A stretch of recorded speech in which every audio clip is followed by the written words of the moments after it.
Are these starting up or Okay. what's going on with your work? We'd like to welcome you all Yeah. to our AI Utah continuing education course.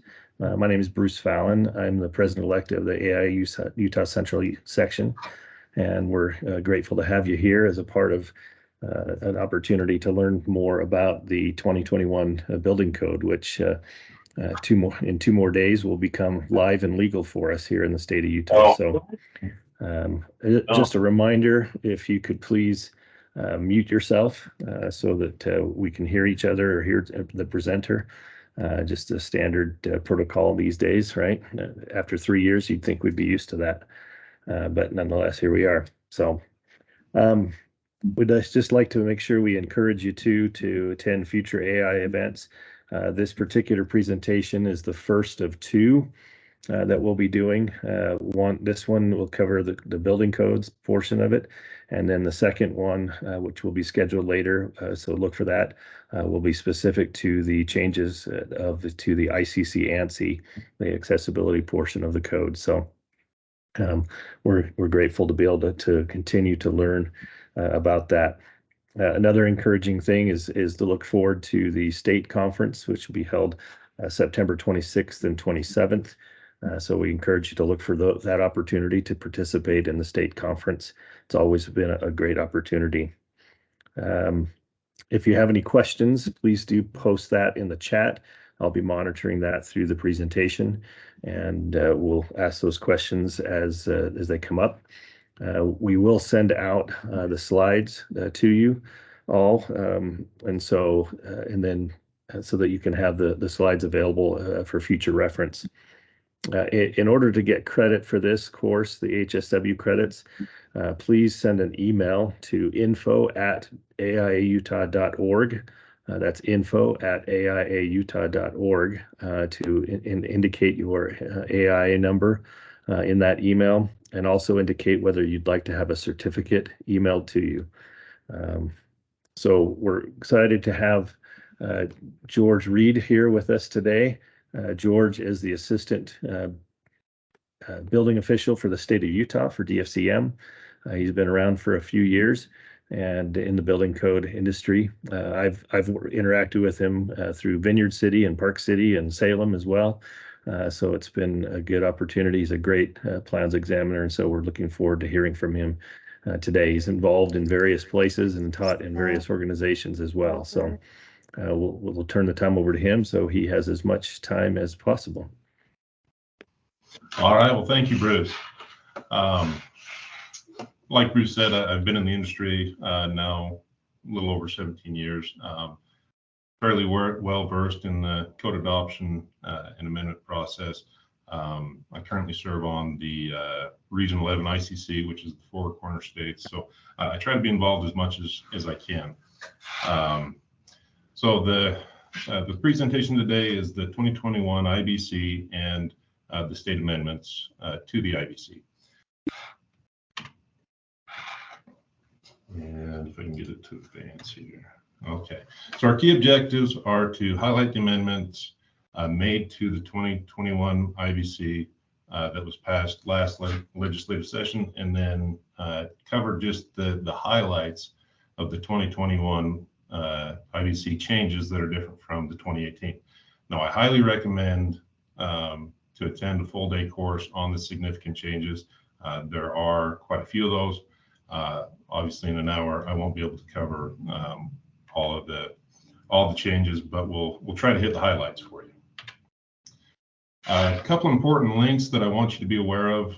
The first one is access to the 2021 IBC. It's basic as just Googling 2021 IBC. You can click on the public access link that's published by ICC, and you'll have access to the whole printed version of the IBC. It's great. I use that platform most of the time. If you know where you're going, it's really easy to use. It's a great resource. It does not let you copy off of that. You have to get the premium version in order to copy the text. Don't tell ICC I said this, but you can do a screenshot and get the content that way. I also provided the link there that you can click on and access it that way. Same thing goes for the 2017 ICC-ANSI A117. You can just Google it, find it that way, or there's a link. Then the next one is the amendments to the 2021 IBC. Obviously, in the state of Utah, this is really important because we don't adopt the code in its entirety. We go through an amendment process and we adopt an amended version of the 2021 IBC. So if you click on that link, you will find the sections and whatnot that have been amended. I will say we are in the process of getting the International Residential Code published as amended. We should have that later on this month. So if you deal with residential structures, look for that. It'll be the code as adopted by Utah in its entirety. We are working with ICC to provide that same code for all the codes. It's just a lot longer process. So hopefully we gain ground on that and get the printed codes. Okay, so diving right in, the adoption of the code, if you are looking for the amendments and whatnot, it was House Bill 532 that adopted the current versions of the code and made the amendments. So we did adopt the IBC, including appendices C and J,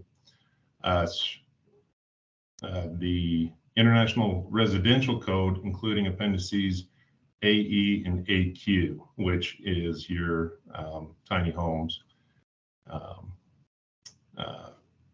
And then we have the plumbing code, mechanical code, fuel gas code, the energy code. But I want to make sure that you're all aware that it's only the commercial provisions of the energy code.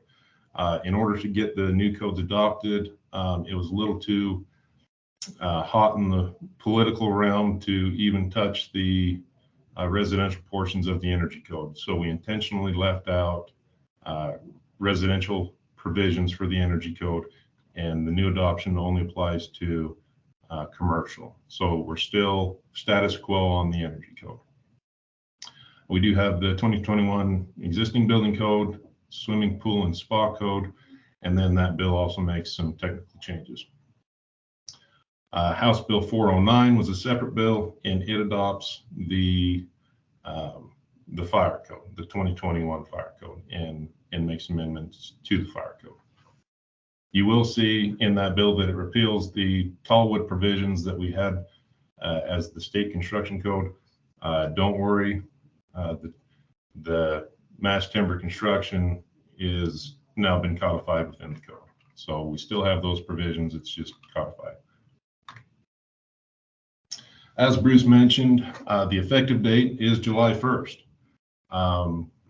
The applicable codes are based off of the application date. So Bruce mentioned earlier that he's going to be sending me some submittals today. If you do want to get on the 2018 I codes, make sure to get your submittals in before the end of the month. So there's not a whole lot of significant changes, as you'll discover, that would impact a lot of design, but there are some that may throw a wrench in the works. Okay, so, we'll dive into the amendments that were significant. The first one is the definition of approved. The definition of approved has been changed. And one thing that I want to point out in this slide is how you have to read the amendments versus the code. So the amendment is going to state, in IBC Section 202, the definition for approved is modified by adding the words or independent third-party licensed engineer or architect and submitted to the building official after the word official. So then you have to go to the code as written The code is written says acceptable to the building official. So how the state amended code reads is approved, acceptable to the building official or independent third-party licensed engineer or architect, and submitted to the building official. Now, this may not seem like a significant change, but when you get into it, it actually is fairly significant. A case in point for this provision would be if you are proposing a product that maybe the building official is denying for certain testing or whatnot, and you feel that that product meets the intent of the code, you can go out and get a third-party architect or engineer to give you a written report that says that they feel it is approved. You can then submit that to the building official, and the building official now has to accept that as approved. It's almost as if it's a way to circumvent the Board of Appeals. It is a provision that the Home Builders Association thought was necessary because they had run into some issues with products or processes that the design professionals thought were adequate, if not superior, but didn't have all the documentation that the building official was looking for. So that was the reason for this amendment, and it is a tool for you to use if you do get to an impasse with the building official. Obviously, the best thing to do is try to work with the building official and find common ground. But if you're unable to find common ground, this is a provision to use. It's also a way that the building official, if they aren't willing to accept it as an alternate means and method, it's a way for them to hang their hat on a product or alternate means and method they don't necessarily agree with, but just gives you a way to work through that. Okay, the state amended gender neutral restrooms. So in the 2021 IBC, it does allow for gender neutral restrooms. The way the IBC is written is gender neutral restrooms count as restrooms, and you could do an entire building with gender neutral restrooms basically. However, the state has amended that provision, and you are allowed to do gender neutral restrooms. However, you can only do up to 50% of the restrooms as gender neutral.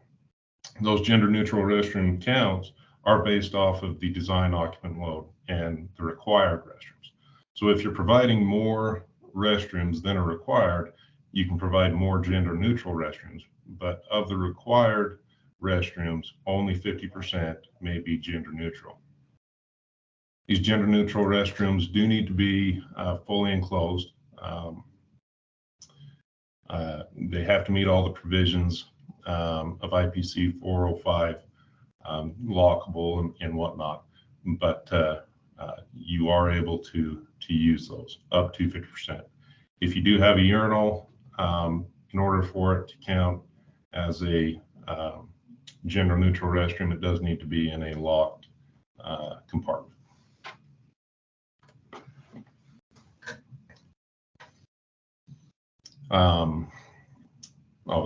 Again, this is just going over the stall requirements for those gender neutral restrooms. It does need to extend from the floor and go to the ceiling. So completely separate rooms. The state didn't amend too much of the IBC. There is a lot more in the IRC, but as far as state amendments in the IBC, there are changes to daycares, assisted living centers, and educational occupancies. I didn't want to dive into these where they're occupancy specific, but just be aware that if you are designing one of these occupancies, there are changes that you need to make sure you're diving into that that bill and and making sure that you're not missing something that might have been changed. Bruce, were there any questions on state amendments before we dive into the IBC? There was a question about how do we get the home builders in the legislature to stop blocking the needed provisions of the energy code? We'll start with an easy one for you. Without taking too many shots, a lot of the legislatures are home builders, and so it's, or they are builders, and so it's hard. Really, I think education goes a long way, and one thing that the legislature is really keyed into right now is affordable housing, and a lot of them see energy provisions as just adding cost to home. The more that we can illustrate the cost savings in the need for energy efficiency, the better off we're going to be. And in really being involved in the process, one of the best things you can do is reach out to your local representatives and bend their ear, especially coming from this crowd, a group of design professionals that are in the industry. I think that would go a long way. And then also any statement papers or whatnot that your organization can put out goes a long way. I'm involved in the Code Officials Legislation Affairs Committee. We try to do things like that, and if your organization can get us a white paper that we can put with ours, would love to move that forward. Any other questions there, Bruce? Not related to your presentation. So. Perfect. Okay, so now we'll jump into the 2021 IBC significant changes. Before we dive into the technical changes, I just want to point out when you're looking at the code, there's a way to identify if a section has been changed. So it has marginal markings. If you have a physical copy, you'll see a vertical bar next to the code section, a solid vertical bar that'll identify if that code has been modified. If you see an arrow next to it, that means that an entire section has been deleted. If you're looking at a table with an asterisk, that means that it has been relocated. If you're looking at the electronic version, you won't see the vertical bar, but the text will be highlighted in blue. So any blue text that you see is going to be a code section that has been modified from the 2018 version.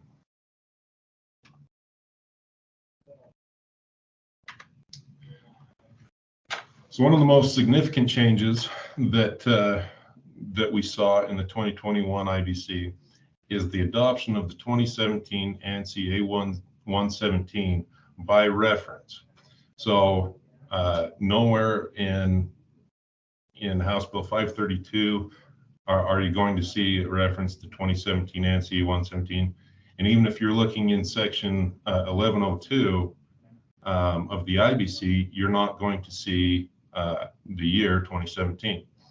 Where you find the reference to the 2017 is in the reference standard chapter 35. And if you look at ICC A117, it references the 2017 ANSI A117. So it's buried in there, but by reference, the 2017 ANSI A117 has been adopted by the state of Utah. Now, there was a lot of talks and discussion amongst the UBCC, the Utah Uniform Building Code Commission, to amend some of those provisions. However, it was decided to leave the ANSI A117 as is. So there are no state amendments to the 2017 ANSI A117. The most significant change for this group in the A117 is going to be our turning space. Our turning spaces dimensions have now changed.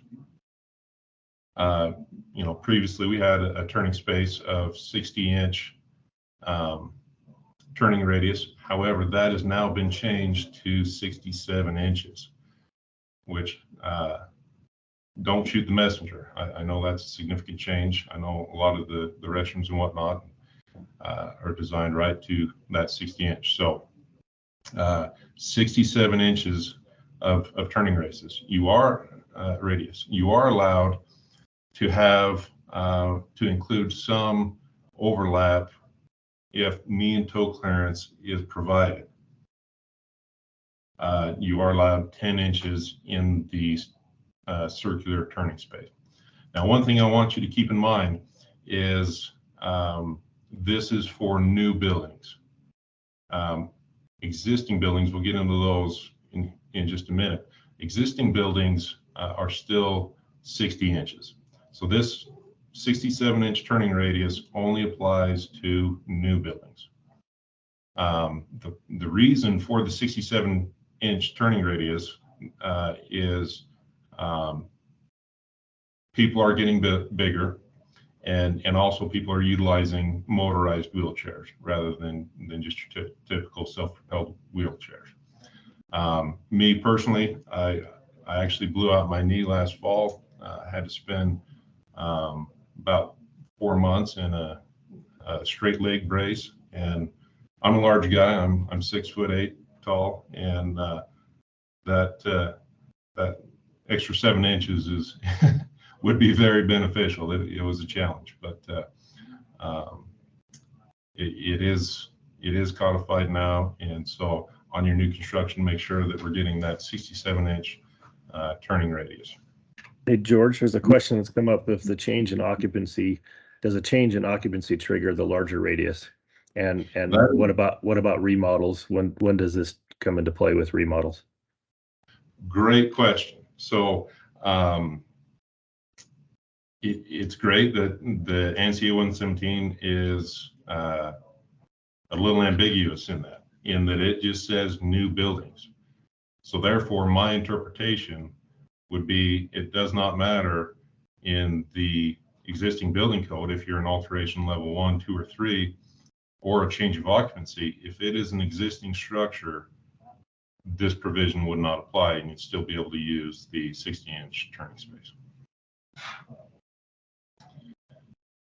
The T-shaped turning space has been changed as well. We now have a 68-inch by 60 T space. There is some overlap provisions that you can use as well.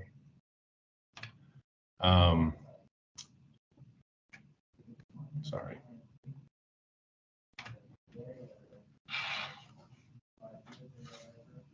I apologize. Clicked one too many times.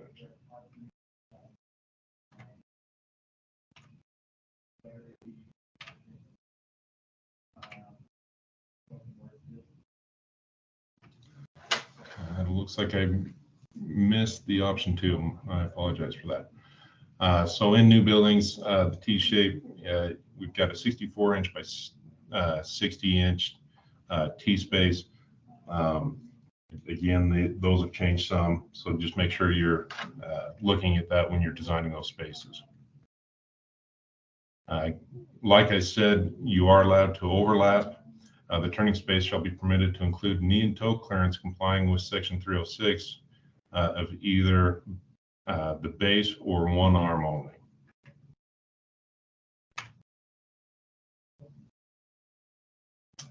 Looks like I just moved it in the wrong section. So there's the option 2 turning space, which is 64 by 60.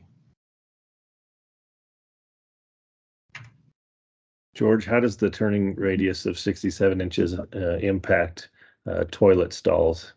Is there additional toe clearance required at restroom stalls beyond the 67, or is the 67 still the total?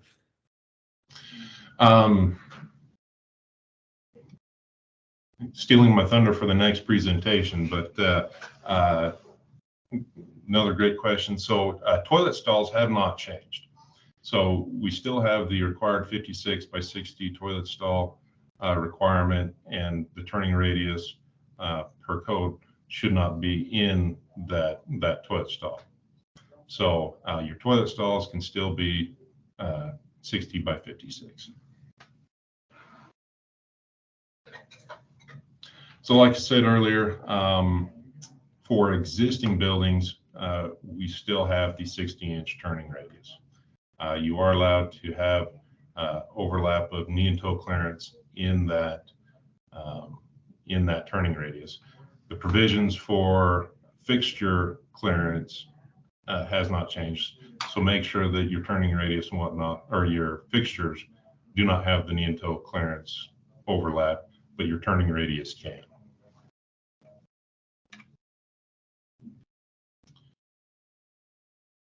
In existing buildings with the T-shape, it's still the 60 by 36 inch T turning space, and you are allowed to overlap with knee and toe clearance. Again, it's just the base or one arm.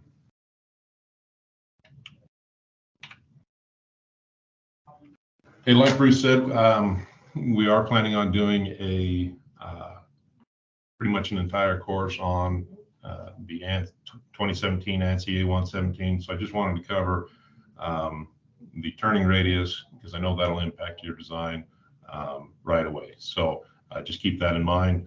We'll now dive into the rest of the 2021 IBC changes.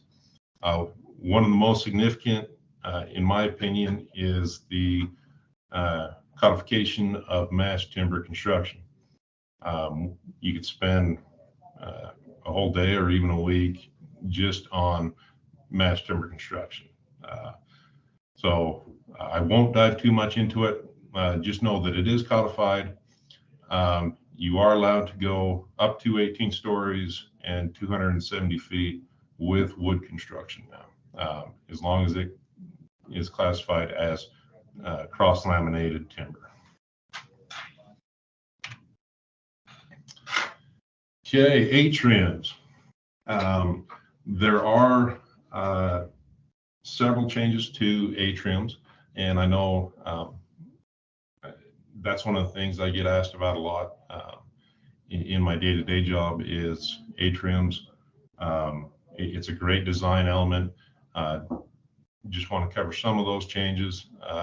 If you are designing an atrium, make sure to dive into Section 404. Look at the changes, because there are some fairly significant changes that you need to be aware of, but for the most part, they're not drastic.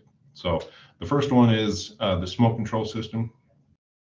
So there is a new provision that if you look at exception 2, a smoke control system is not required for atriums connecting more than 2 stories when all of the following are met. So if you're only 2 lowest stories shall be permitted to the atrium, we don't need a smoke control system. And all the stories above the lowest 2 stories shall be separated from the atrium in accordance with the provisions for a shaft. So as long as you have those 2, then we don't need that smoke control system. Horizontal separation. There was 2 exceptions added for not needing horizontal separation.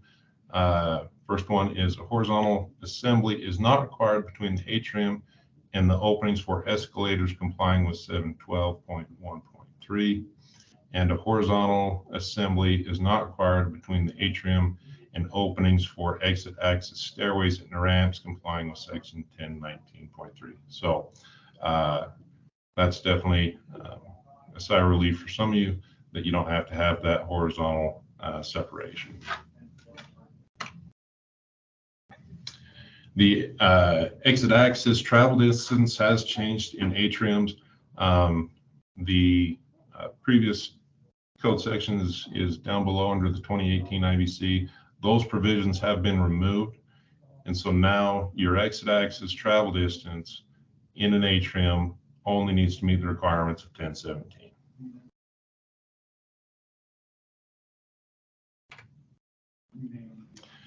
Exit stairways. Where an atrium contains an interior exit stairway, all of the following shall be met.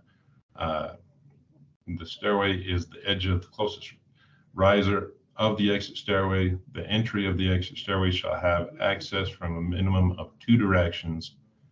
The distance between the entry to the exit stairway in an atrium and the entrance to minimum of 1 exit stairway enclosed in accordance with section 1023.2 shall comply with the separation requirements of 1007.1.1. Exit travel distance shall be measured to the closest riser of the exit stairway, and not more than 50% of the exit stairway shall be located in the same atrium. So there's several changes there. Make sure to dive into those when you're measuring your travel distance when you have the stairways in an atrium. The exit discharge of an interior exit stairways through an atrium shall be in accordance with 1028. So take a look at that when you're designing those, and make sure that you're discharging appropriately. I apologize. It's like drinking from the fire hose. I'm throwing a lot of code at you fast. I just want to make sure that we're covering all of the sections that may impact your design. So IBC Section 503.1.4.1.4 occupied roofs. And before I go into section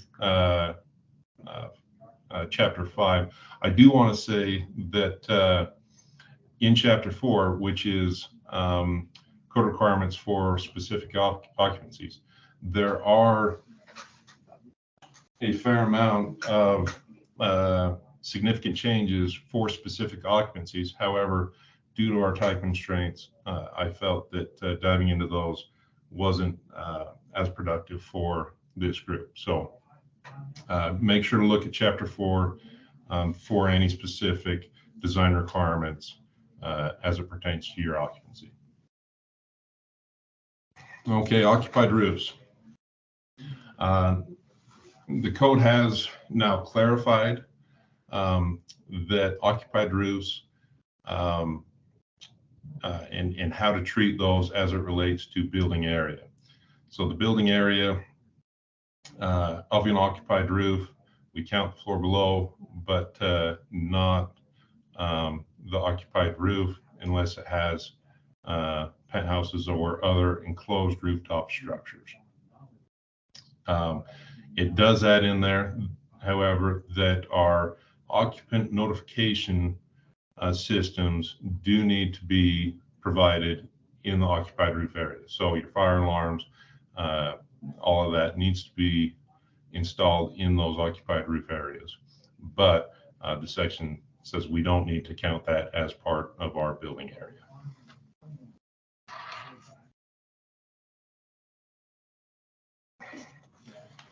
Here's a great one for you. The in section 506.3.2 for minimum frontage for our area increases. You no longer need to calculate the average. The assumption now is the 20 feet provision. So the frontage increase shall be based on the smallest public or open space that is 20 feet or greater, and the percentage of the building perimeter having a minimum of 20 feet. So we don't need to calculate what our average frontage distance is. One last calculation you have to do.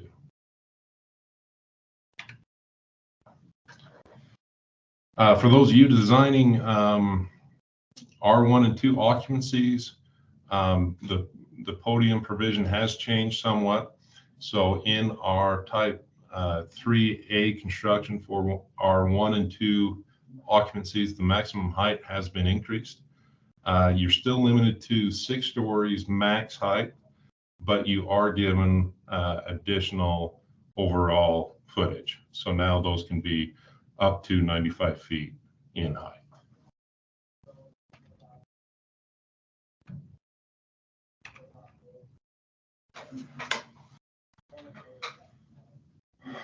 Okay, so we did have some changes to Chapter 7 for our fire resistant rated construction. One of those is the termination of fire barriers. we can see down here in exception 3 has been added, an exit passageway enclosure required by 1024.3 that does not extend to the underside of the roof sheathing, slab, deck, or above shall be enclosed at the top with construction of the same fire resistance rating as required for the exit passageway.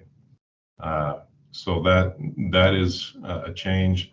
Just make sure that we are continuing that same fire resistance rating for the exit passageway. In the termination, we do need to terminate those with that section. Let's see. Fire partitions. We have three new locations for fire partitions.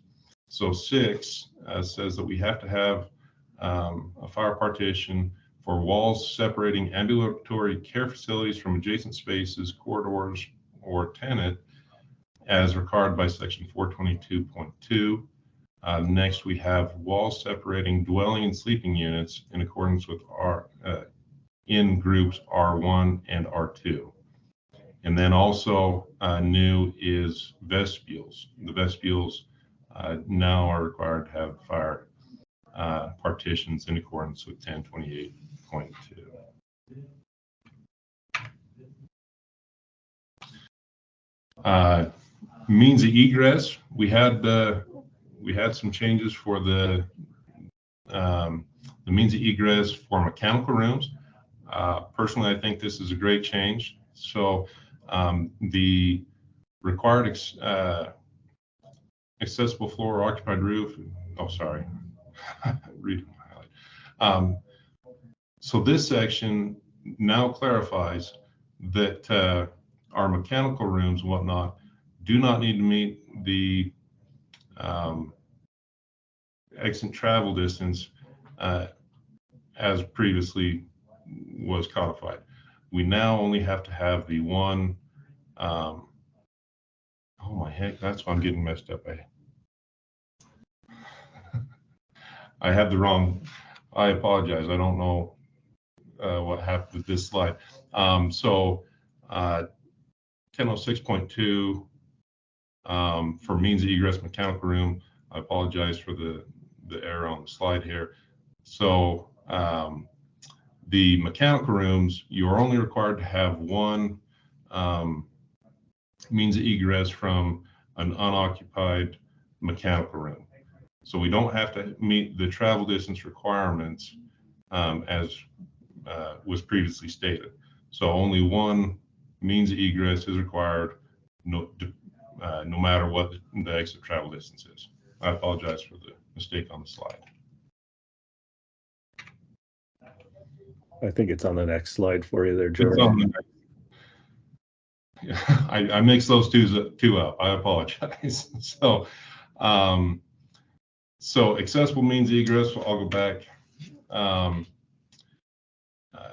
In buildings where a required accessible floor or occupied roof is 4 or more stories, we now have to have an elevator up to that level. So just be aware if you're designing those occupied roofs that are over 4 stories, we do have to take the elevator up to that level.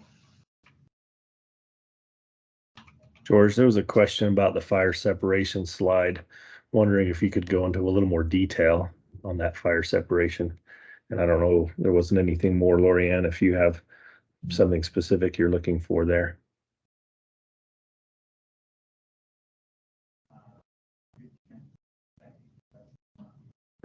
She specifically asked about the vestibules.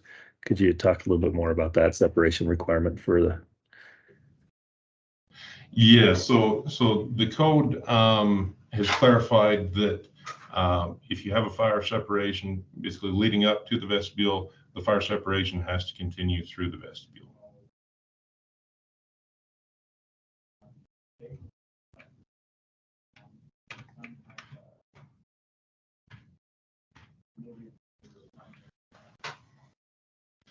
Okay, Chapter 11, there are some changes to accessibility. Again, we are planning on doing another one for accessibility alone. So I just wanted to highlight a couple of accessible changes that will impact your projects.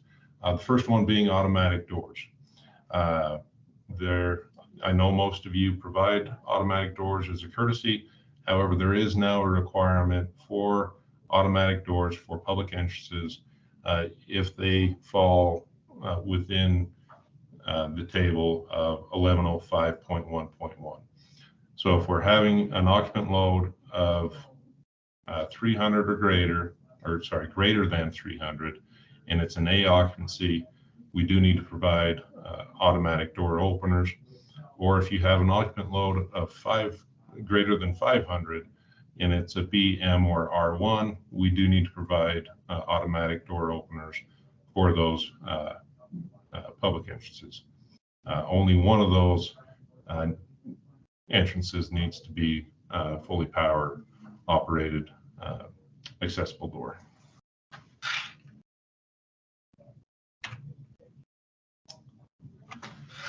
There are now provisions required for vehicle charging stations. I know this has been a big question, if they were required for operable parts and whatnot. It has been codified. So if you're providing charging stations for electrical vehicles, we do need to provide accessible provisions per 1107.1.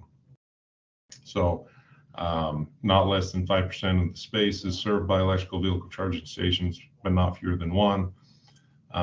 It reads much like the parking code. So make sure if you are putting those in, you have at least one accessible vehicle charging station, but not less than 5%. The spaces do need to meet the requirements for a van accessible parking space. So we have the 132-inch minimum width with an adjoining aisle that has 60 inches of clear space. So make sure that you account for that in your vehicle charging.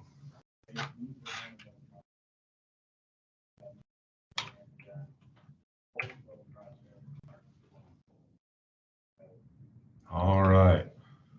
Are the vehicle charging stations applicable for new construction, or if you have an existing facility that you're adding them to, do those provisions apply to them?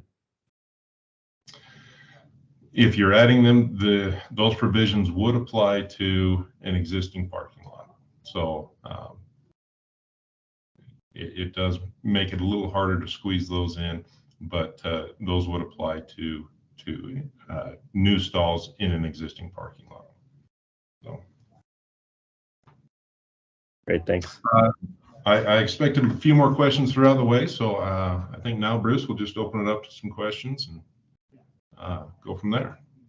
So let's go. We can go back to the vestibule question. So I think that there is in the slide that you showed, it's a fire partition, right, for vestibules. How does that impact is that just the walls, or how does that impact the glazing? And is there a fire rated requirement for the glazing at that point?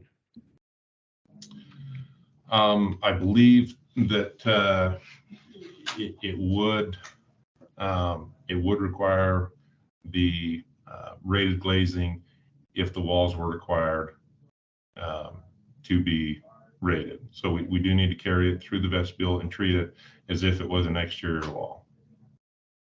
So if the walls were required, then the vestibule would then be required to be fire resistance rated. Okay. One of your very first slides asked the question, or indicated that the amendment as it related to the approved language. So when a third-party engineer or architect is retained to validate an alternate means or product, how is that third party's independence assured when the client or building sponsor is paying for the third-party services? Will you read that one again? Make sure I understand. You're fine. So on the amendment to the approved language, when a third-party engineer or architect is retained to validate an alternate means or product, how is that third party's independence assured when the client or building sponsor is paying for the third party's services?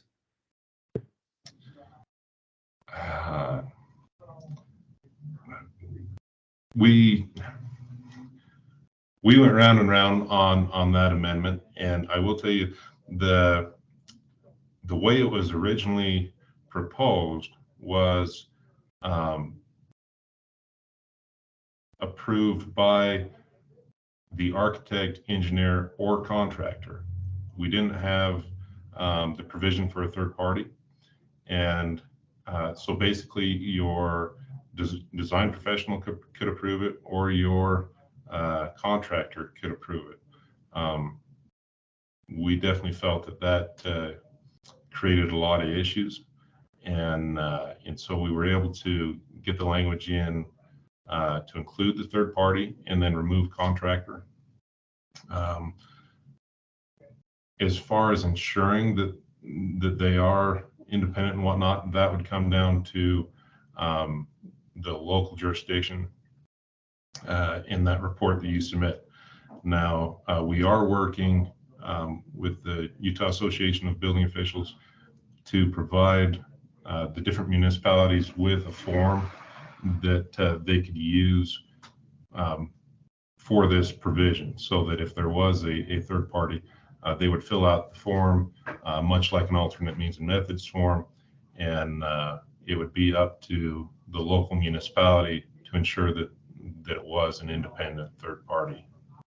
So the local AHJ still has to accept that third party's review? Not necessarily accept, and there has been a lot of discussion about that as far as, well, does the building official have to accept it and not necessarily accept it, but record it and make sure that the provisions of the law have been met and satisfy the requirement for the definition of approved. Yeah. So with the change to the 67-inch turning radius, does that impact the 60-inch access aisle at a parking lot? Has that impacted that at all? Or is it still 60 inches? Not to my knowledge. I don't believe it's impacted that. I believe it's still the 60 inch. Off the top of my head, I couldn't answer that specifically though, but okay. I don't believe so. On the state amendment for outdoor pool plumbing fixture requirements, they're now per Utah Pool Code bather load, but egress is still per the IBC occupant load calcs. Does that make sense?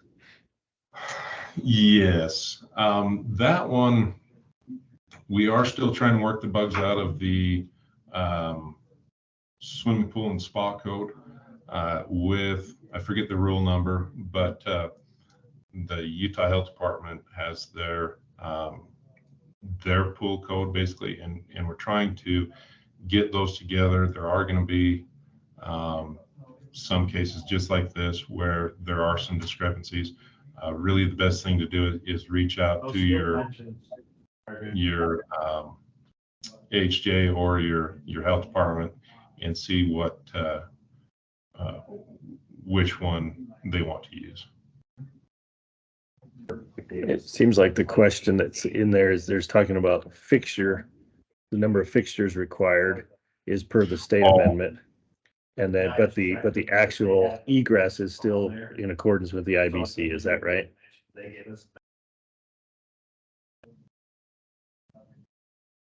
I'm not sure on that one, Bruce.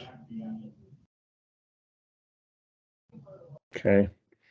And then John Brunn asked the question of the current energy code in effect and what are the amendments to it. You mentioned that the 2021 energy code is in place for commercial projects, but not for residential projects.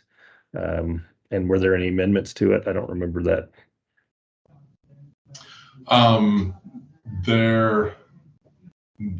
There are some amendments, but not that many. So commercial provisions does follow pretty closely to the 2021 IECC. there again, residential is excluded. So check out the 2021 IECC. So for residential, then would it be the 2018 IECC that's in place? Residential is actually the 2015. 2015. Okay. Okay, great.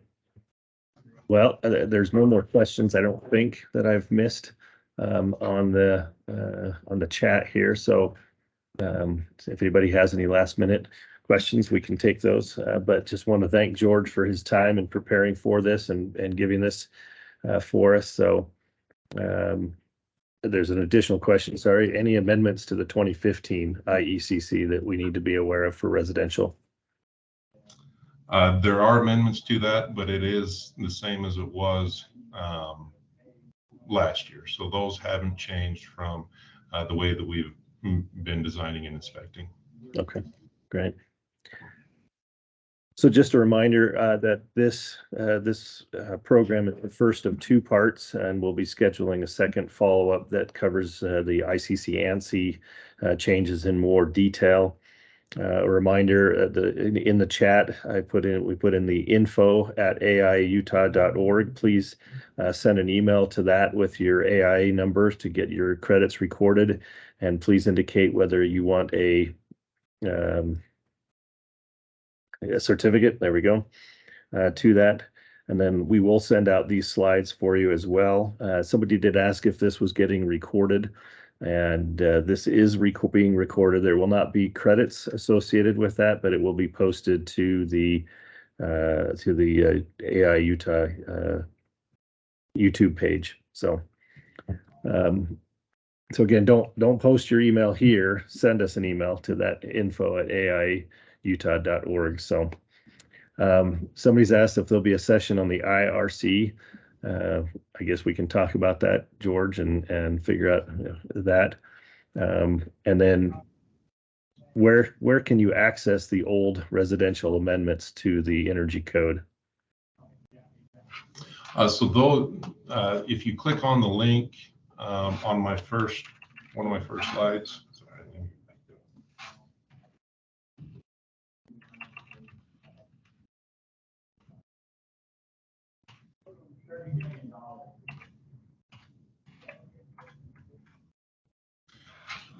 So if you click on the link for the amendments to the 2021 IBC, and you just go back one previous section, you'll see the list of all the amendments for all the codes, and you can just click on the IRC, and then in the energy portion you'll see it there. In the IECC, you'll notice that those changes have still been in place. So use that link, and that'll take you to the amendments. So, and that would be applicable for any previous code then, like the IRC or the energy code? If you look at it right now, I don't know how long they're going to leave it up, but it will say superseded July 1st. So the superseded version is current to date, but come July 1st, that new version will be applicable. As far as going back and looking at the amendments, it's a little trickier. You have to go through the archives. My recommendation is to save versions of those as they come through, so that you can reference it, especially when you're working with an existing building, just to reference those. But it is a little trickier to find the old amended versions. Yeah. Going back to the gender neutral restrooms, for projects that have a small occupant load and maybe only require one or two restrooms that are required, can it be just a gender neutral, or does it need to be male and female and gender neutral? If it applies for a or if it complies with the single user restroom, so if we have the occupant load of 15 or fewer, you could provide a gender neutral and a single restroom that actually, let me think about that. That's a good question. at that point, it is gender neutral, but So let's say you're required to have 2 restrooms. Do those two toilet fixtures, do those need to be separated male and female, or can they both be gender neutral? They would need to be separate restrooms, so only 50%. So if I'm thinking about it correctly, you could only use it if 4 restrooms are required. You could do 2 separated and 2 gender neutral. Could they all be single users if there's only 2 required? They could all be single users, just not gender neutral. Okay, well, I think we've run out of questions. So again, George, thank you for your time. We sure appreciate it, and look forward to our next opportunity to learn from you. So I appreciate the opportunity. This slide right here, take a picture of that if you want, or they will be sending the slides out if you request them. But there's my contact information. I welcome questions, phone calls, text, whatever. If you have projects that you have questions on, by all means, feel free to give me a call, shoot me an email or whatnot. I'm happy to answer those. Even if they're not state of Utah projects, I'm happy to help. So feel free to use that. okay, fantastic. Well, alrighty. Thanks everyone. Enjoy the rest of your afternoon.